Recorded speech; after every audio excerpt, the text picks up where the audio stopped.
The mockery begins. The great dome of Station Nexus Prime glowed against the backdrop of the Andromeda Spiral, inside its crystalline walls. Representatives from 5 of the galaxy's most powerful civilizations gathered for what would become the most consequential meeting in galactic history. None of them knew it yet. Ambassador Kelax of the Vorthok Empire stood at the center of the assembly hall. His chitinous exoskeleton gleamed under the artificial lights, and his 4 arms gestured dramatically as he spoke. The Vorthok had ruled the Eastern Quadrant for 3,000 years. Their warrior culture and advanced biotechnology made them feared across dozens of star systems. Honored delegates, Kelax clicked in the universal trade language. I bring urgent news from the outer spiral. A new species has emerged. They call themselves humans. Around the circular chamber, representatives from the other major powers listened with varying degrees of interest. The ethereal collective's ambassador, Admiral Vex, floated in a containment field that barely held his energy form together. His people existed as pure consciousness, having transcended physical bodies. Millennia ago. To his left sat Merchant Prince Gornax of the Kryn dynasty, his scaled hide reflecting the chamber's lights like polished emeralds. The Kryn controlled most of the galaxy's trade routes with their massive commercial fleets in the aquatic section. Of the chamber, High Counselor Merrix of the Zephyrian League observed through the transparent walls of her water-filled booth. Her people's telepathic abilities made them excellent diplomats and mediators. Finally, Constructor Prime Unit 7739 of the Mechanicus Syndicate processed the information through quantum neural networks. The cybernetic race had achieved perfect fusion of organic and artificial intelligence. Another primitive species seeks to join galactic civilization. Admiral Dex's voice resonated through energy fluctuations. How refreshing. What makes these humans worth our attention? Kelax's mandibles clicked nervously. That is just it, Admiral. They are not seeking to join us. They are expanding into our territories without permission, and their ships, double quotes, searching for words. Their ships are unlike anything we have encountered. Merchant Prince Gornax leaned forward, his forked tongue tasting the air. Describe these vessels, Vorthok. Are they armed with plasma cannons, quantum torpedoes, gravity wells? None of those, Kelax replied. Their ships appear to be constructed from primitive alloys, iron, titanium, carbon composites. They look like scrap metal welded together by children. No elegant curves, no energy shields, no living components. Just crude angular constructions that should barely hold together in space. The chamber erupted in various forms of laughter. Admiral Vex's energy form pulsed with amusement. High Counselor Merrix's telepathic chuckles rippled through the water. Even Constructor Prime Unit 7739's optical sensors flickered in what passed for mechanical humor among the Mechanicus. Scrap metal ships, Gornax hissed with delight, and they dare to expand into civilized space. How many vessels do they possess? A dozen, perhaps 20. Kelax shifted uncomfortably. Our long-range scouts have counted over 50,000 ships in human space. The laughter stopped. 50,000. Admiral Vex's energy form stabilized into a more serious configuration. That is, unexpected for a primitive species. How long have they possessed spaceflight? Asked High Counselor Merrix, her mental voice carrying undertones of concern.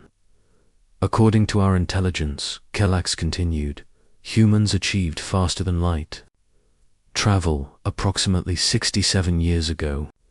In that time, they have spread across 43 star systems and established colonies on over 100 worlds. Constructor Prime Unit 7739's mechanical voice cut through the murmurs. Rapid expansion parameters detected. However, primitive. Construction methods indicate low technological threat level. Recommend standard containment protocols. Exactly, agreed Gornax. We have dealt with aggressive primitives before. A show of force always brings them to heel. How did your ships fare when they encountered these humans? Galaxy's exoskeleton darkened, a sign of deep distress among his people. I sent a squadron of 12 bioships to intercept a human convoy, standard procedure for dealing with territorial violations. And, Admiral Vex prompted. The human convoy consisted of 5 vessels. Ugly, battered things that looked ready to fall apart. My squadron commander laughed when he saw them. He opened communications and demanded their surrender, which they provided immediately, I assume. Gornax said confidently. No, Kallax whispered. The human captain responded with coordinates. Coordinates. High Counselor Merrick's mental voice carried confusion. Coordinates to the nearest Vorthok medical facility. He said we would need it after the engagement. The chamber fell silent.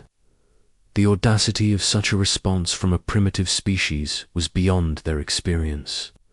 Surely your bioships made short work of such arrogance, Admiral Vex said, though his energy form flickered with uncertainty. Kallax's 4 arms trembled. My squadron opened fire with full bioplasma batteries, enough firepower to sterilize a small moon. The energy struck the human ships directly, and they were vaporized. Constructor Prime Unit 7739 stated with mechanical certainty. The plasma was absorbed, Kallax said quietly, completely absorbed. The human ships showed no damage whatsoever. Then they moved. Moved how? Demanded Gornax. Like nothing I have ever seen. One moment they were stationary, the next they were. Among my bioships, they did not use conventional propulsion.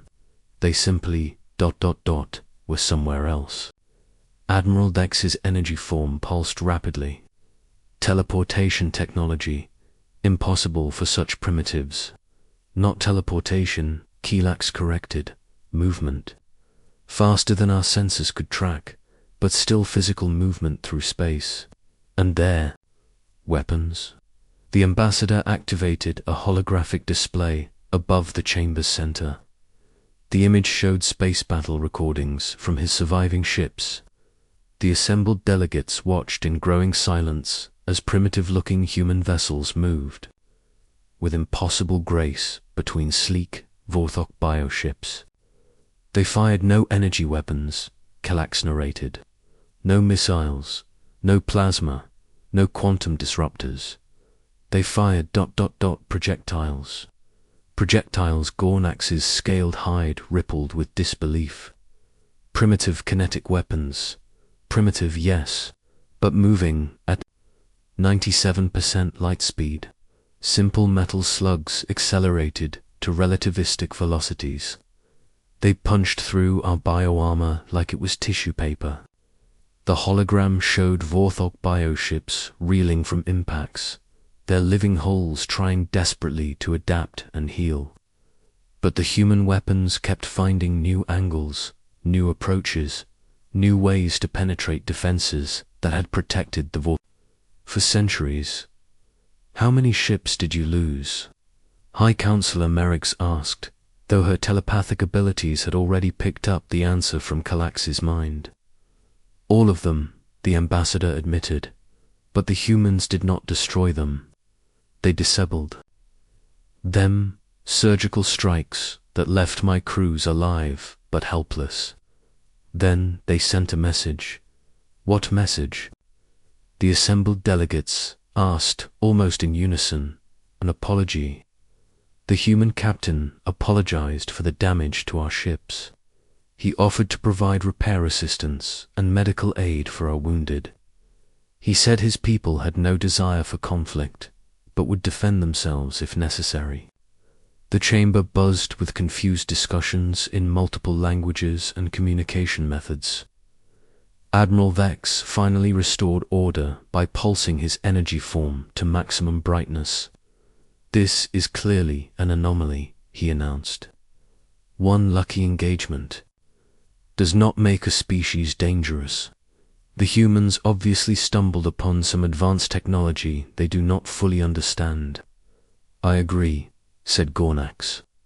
"Probably salvaged weapons from some extinct civilization. We should send a proper fleet to investigate and claim this technology for the Federation." Constructor Prime Unit 7739's optical sensors focused on the holographic data. Analysis indicates human vessels possess adaptive capabilities. Recommend caution in military engagement. Caution. Admiral Vex's energy form blazed with indignation. "We are the Galactic Trade Federation. We command the resources of 5 advanced civilizations. Our combined fleets number in the hundreds of thousands. Are we to cower before a handful of primitives flying scrap metal?" High Counselor Merrick's raised a webbed hand for attention. "Perhaps we should attempt diplomatic contact first. Understanding their motivations could prevent unnecessary conflict." Diplomacy? Calax's mandibles clicked rapidly. "I tried to establish communication. The human captain seemed amused by our technological displays. He thanked us for the demonstration and wished us well, as if our most advanced bioships were entertainment." Merchant Prince Gornax's tongue flicked out thoughtfully. "If they possess advanced weaponry, we must obtain it. The profit potential alone justifies military action." "Then we are agreed," Admiral Dex declared. "We will assemble a demonstration fleet, something large enough to impress these humans with our combined might, but not so large as to be seen as an invasion force." "How large?" asked Constructor Prime Unit 7739. 200 ships, Admiral Vex decided. 40 from each civilization. Our finest vessels, crewed by our best commanders. We will show these humans the folly of challenging established galactic order. Kelax stood slowly, his exoskeleton pale with fear. "Honored delegates, I must protest. You did not see what I saw. These humans are not what they appear to be. Their ships may look primitive, but they move and fight like nothing in our databases. I recommend extreme caution." "Your concerns are noted, Ambassador." Admiral Vex dismissed.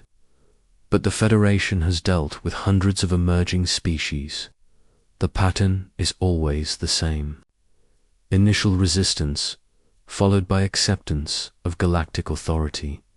These humans will be no different." The vote was swift and unanimous.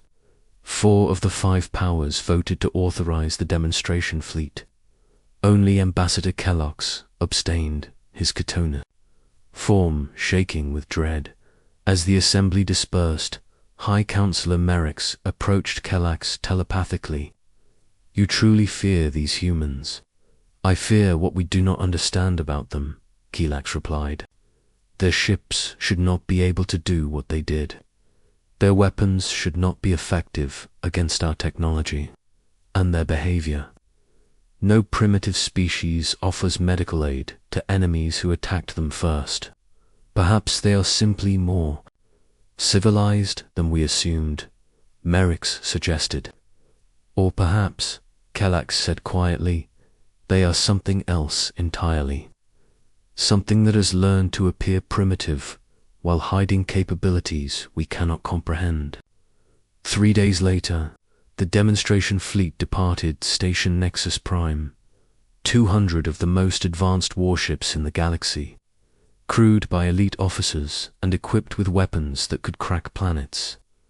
They jumped to hyperspace with confidence, heading for human territory to deliver a lesson in galactic politics. None of them would return unchanged. Some would not return at all. In the depths of human space, long-range sensors detected the approaching fleet. Admiral Sarah Chen sat in the command center of the UES Indomitable, studying the sensor readings with calm interest. "Ma'am," her tactical officer reported, "alien fleet composition includes bioships, energy-based vessels, cybernetic constructs, and what appear to be aquatic habitat ships. 200 vessels total." "Impressive," Chen murmured. "They're taking us seriously. Any communication attempts?" "None, ma'am. They're maintaining standard approach vectors for a hostile demonstration." Chen nodded slowly. She had read incident report, intercepted by human intelligence networks. The Vorthok ambassador had tried to warn his colleagues, but they had chosen intimidation over communication. "Signaled the fleet," she ordered. "Implement Protocol 7. "Protocol 7, ma'am." The tactical officer looked surprised. "Are you?" "Certain. They want a demonstration," Chen said quietly. "Let's give them one they'll remember." Across human space, 50,000 ships received the signal. Most continued their normal operations, but in carefully selected positions throughout the galaxy, specific vessels began moving toward predetermined coordinates. Ships that looked like scrap metal and moved like poetry. Ships designed by a species that had spent 10,000 years learning the art of survival. The aliens were coming to teach humanity about galactic power. They were about to learn what power really meant. Asterisk. The silence that followed 3 months had passed since the demonstration fleet departed. Station Nexus Prime. 3 months of absolute silence from the most powerful naval force the galaxy had ever assembled. The emergency session of the Galactic Trade Federation convened under circumstances none of the delegates had imagined possible. Admiral Vex materialized in the chamber, his energy form crackling with barely contained anxiety. The ethereal collective's greatest military mind had not slept in weeks, if such a concept applied to beings of pure consciousness. Around him, the other delegates showed similar signs of distress. Merchant Prince Gornax paced within his section of the chamber, his scales having lost their usual lustrous sheen. The Kryn dynasty's trade networks had been disrupted by reports filtering in from the outer systems. Ships were avoiding sectors near human space, and some had simply vanished without trace. Constructor Prime, Unit 7739, sat motionless, but his optical sensors flickered rapidly as quantum processing cores worked overtime, analyzing impossible data streams. The Mechanicus Syndicate's perfect logic systems were struggling to process information that contradicted fundamental assumptions about technological development. High Counselor Merrick's floated in her aquatic chamber, telepathic abilities stretched to their limits as she tried to make sense of the fragments of terrified thoughts reaching her from survivors scattered across the galaxy. The mental echoes of trauma were unlike anything the Zephyrian League had encountered. Only Ambassador Kellex appeared unchanged, though those who knew the Vorthok well could see the deep sadness in his compound eyes. He had tried to warn them. Now he would have to help them understand what they had unleashed. "Report," Admiral Vex commanded, his energy form stabilizing into an authoritative configuration. A junior Kryn officer approached the center of the chamber, his movements nervous and uncertain. "Admiral, we have lost all contact with the demonstration fleet. The last transmission was received 87 days ago from the expedition's outer perimeter scouts." "What did they report?" asked Gornax, though his tongue tasted fear in the air. Unknown contacts detected at maximum sensor range. Multiple small vessels approaching from human space. Orders to withdraw were given, but the officer's voice trailed off. "But what?" demanded Dex. "The transmission cut off mid-sentences, sir. Since then, nothing. Complete communications blackout from 200 of our finest ships." High Counselor Merrick's mental voice rippled through the chamber.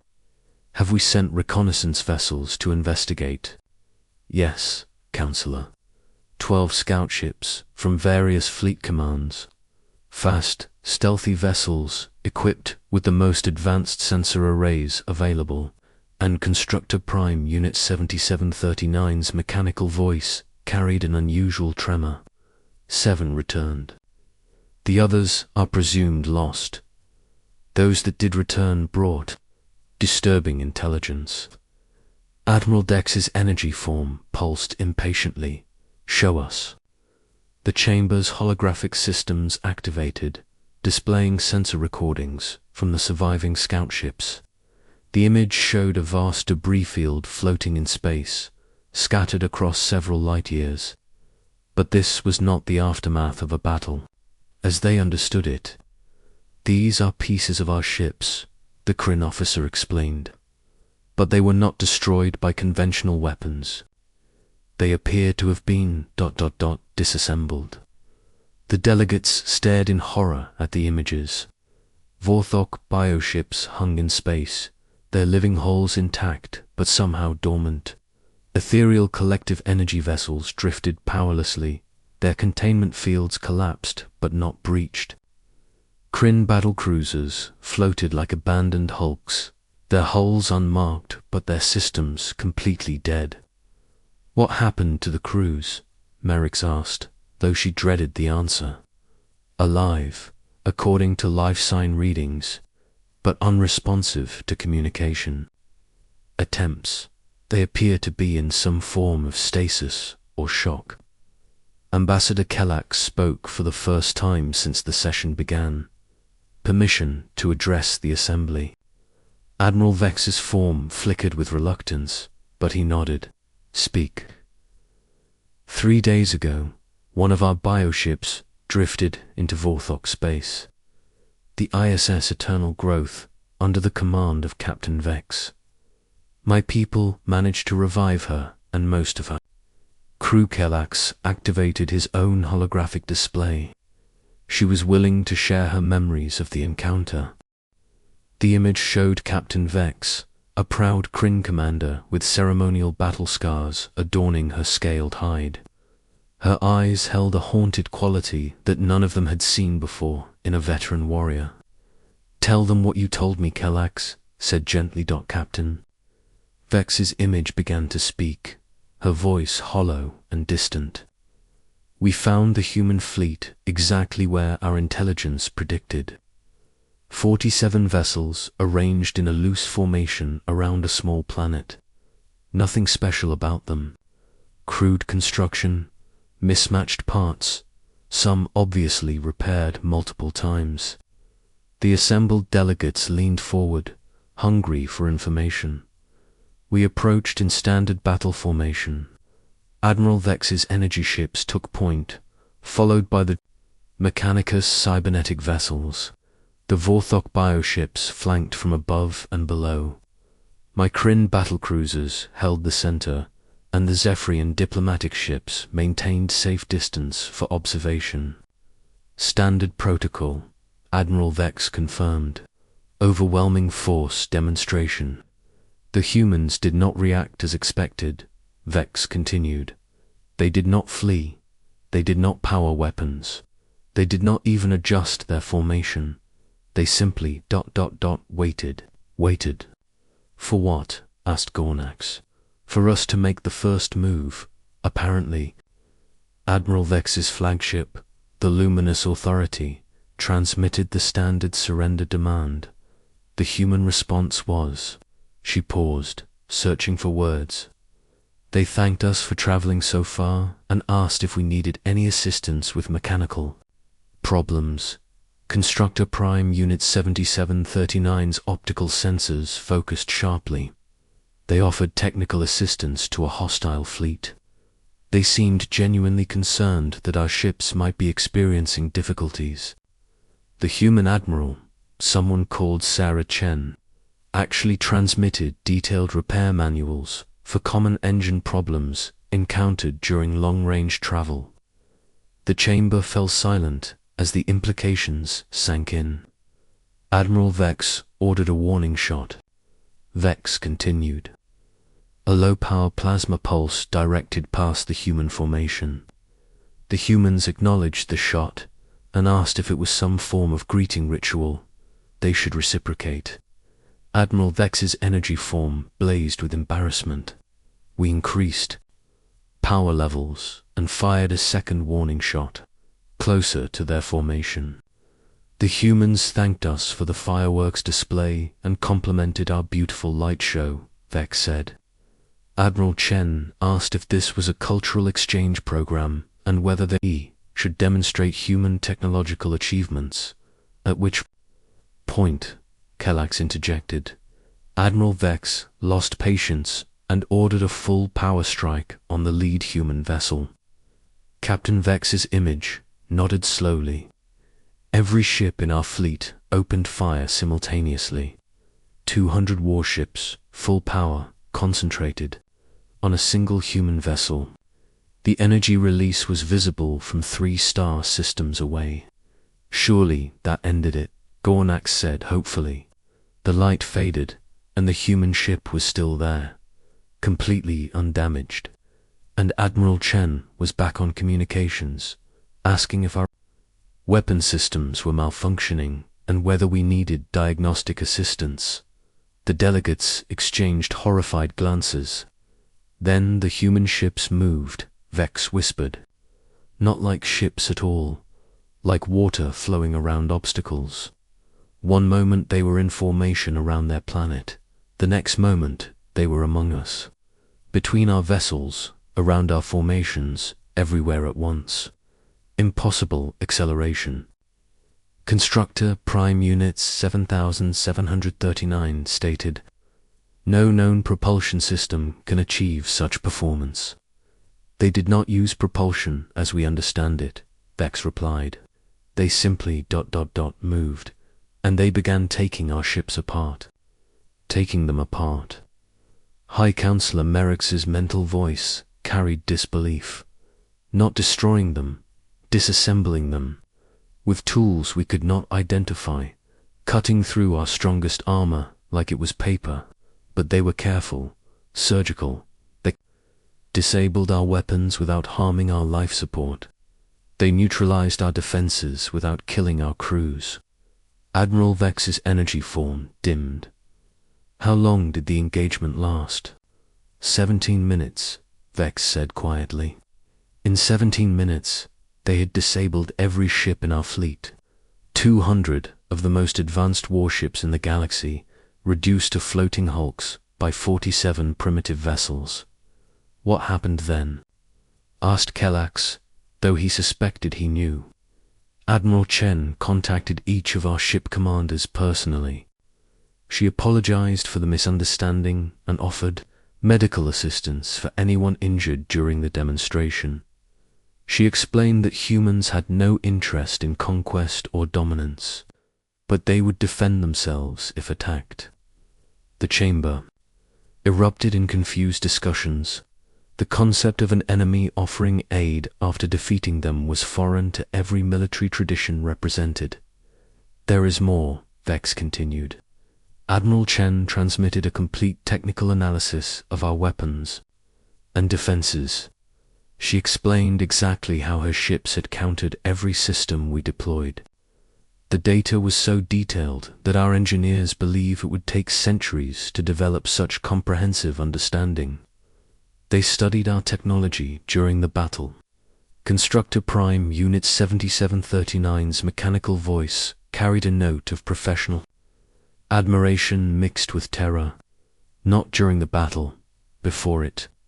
Admiral Chen had complete specifications for every ship in our fleet before we arrived. She knew our capabilities, our weaknesses, our tactical doctrines.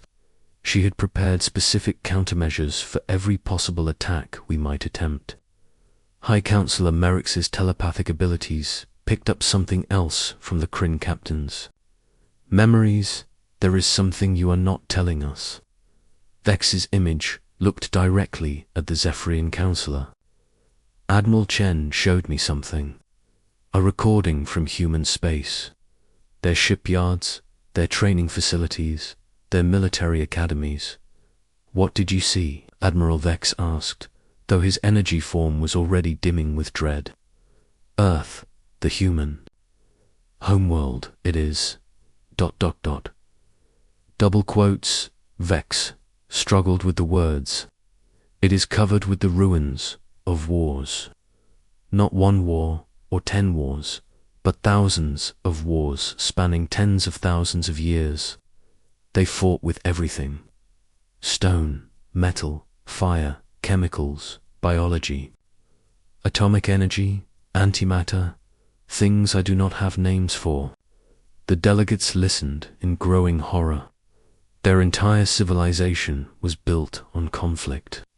Not conquest, not expansion, but survival. They spent millennia learning to fight enemies who could adapt, who could learn, who could evolve during combat. They built weapons to fight other humans who might be smarter, stronger, more advanced than themselves. And when they achieved spaceflight, asked Gornax, they brought all of that knowledge with them. Every ship in their fleet is designed to fight enemies they cannot imagine, using weapons they have never seen, with defenses they do not understand. They prepare for threats that do not exist yet. Captain Vex's image began to fade as the recording ended, but her final words echoed through the chamber. We are not dealing with a primitive species that stumbled upon advanced technology. We are dealing with the survivors of the most brutal training ground in galactic history. Earth did not produce explorers or merchants or diplomats. Earth produced the ultimate warriors, and they are very good at pretending to be peaceful. As the hologram disappeared, the chamber fell into stunned silence. The implications of what they had learned were beyond their capacity to process immediately. Ambassador, Kallax stood slowly. There is one more thing. Admiral Chen sent a message for the Federation leadership. Show us, Admiral Vex commanded. The holographic display activated one final time. Admiral Sarah Chen appeared, sitting calmly in what looked like a simple command chair aboard a ship that resembled a collection of salvaged parts. Her uniform was plain, her manner relaxed, but her eyes held depths that spoke of experiences beyond galactic comprehension. Greetings to the leadership of the Galactic Trade Federation, Chen began.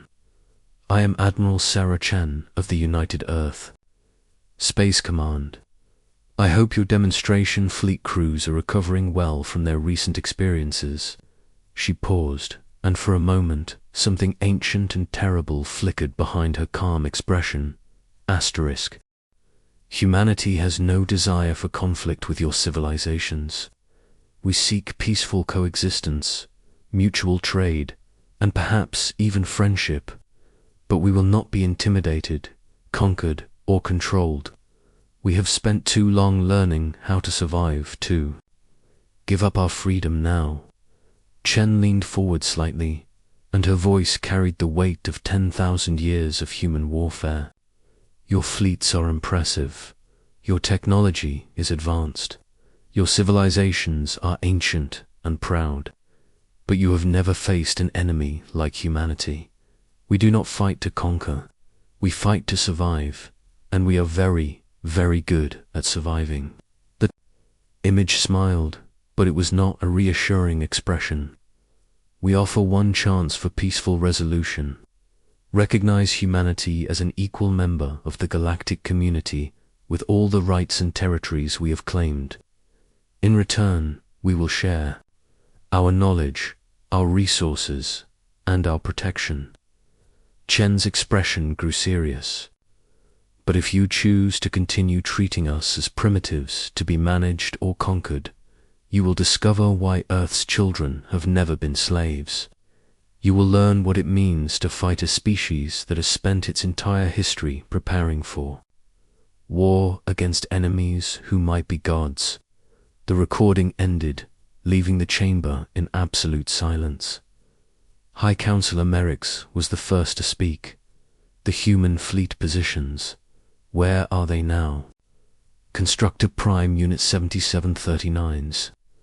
Optical sensors flickered rapidly as he accessed real-time intelligence networks, analyzing current sensor data from Federation space.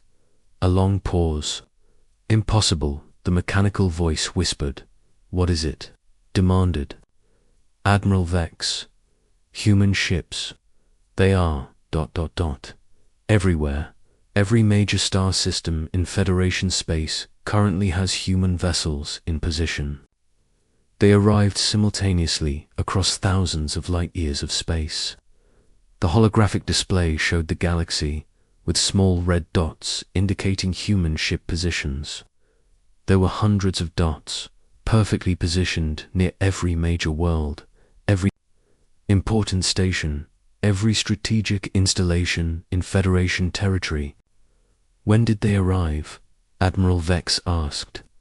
According to sensor logs, they appeared at the exact moment Admiral Chen finished speaking, synchronized across the entire galaxy. Ambassador Kellex looked around the chamber at his fellow delegates. We have a choice to make. Accept humanity as equals, or discover what happens when Earth's children stop pretending to be peaceful. The vote was unanimous. For the first time in galactic history, the Galactic Trade Federation had found a species they could not intimidate, could not conquer, and could not ignore. Humanity had joined the galactic community not as subjects, but as the civilization that had taught the galaxy what true strength looked like. In her command chair aboard the UES Indomitable, Admiral Chen smiled as the acceptance signal came through from Station Nexus Prime. The demonstration was over. Now the real work could begin. Asterisk.